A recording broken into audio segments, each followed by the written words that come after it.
Bonjour tout le monde. Aujourd'hui, je vais vous parler de Solar Cards. Le but du jeu est d'avoir le soleil ou une autre étoile. Pour avoir le soleil, comme vous le voyez ici, il y a 3 planètes pour sacrifier. Plutôt, c'est une planète parce que c'est avant 2006. Et avant 2006, c'était considéré comme une planète. Et pour avoir une planète, il faut 3 lunes.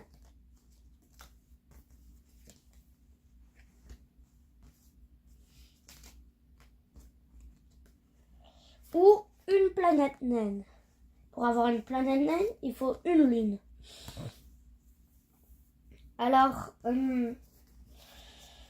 et c'est un peu ça, comment ça va se passer.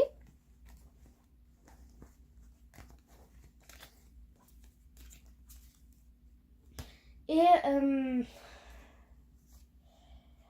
pour savoir c'est qui gagne quand on attaque, il faut regarder la radiation.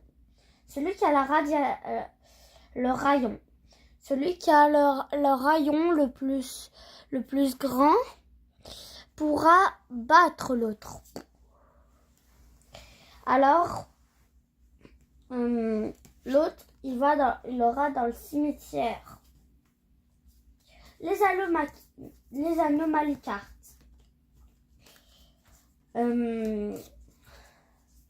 Avec les anomalies cartes, ils auront un pouvoir spécial. Ils peuvent vous donner une opportunité.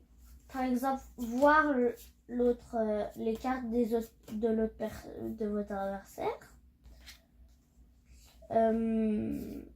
Ou vous protéger, ou plein d'autres choses. Alors, un peu ça, les anomalies cartes. Ici, j'en ai 3. Bon,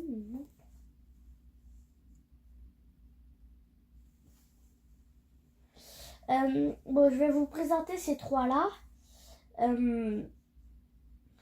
Ces 3-là, ils font, par exemple, le bouclier d'astéroïde. Lui, il vous protège d'une attaque. Et le boss de Astrodude, il vous permet de regarder les cartes de votre adversaire.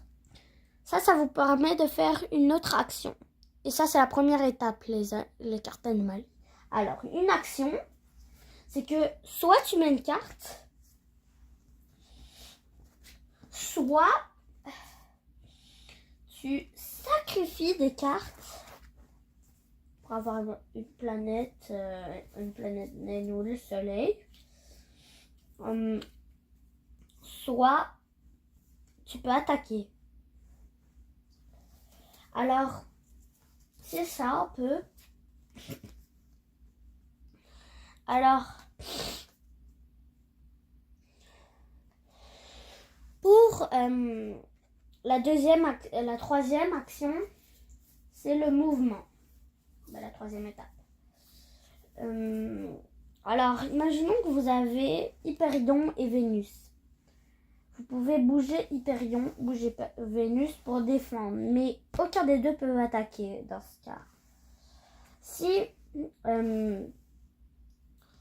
vous avez Deimos qui peut attaquer presque rien, je crois, et pourra attaquer une personne de votre adversaire. Comme ça. Alors, et la dernière étape, c'est de reprendre jusqu'à que vous ayez 5 cartes.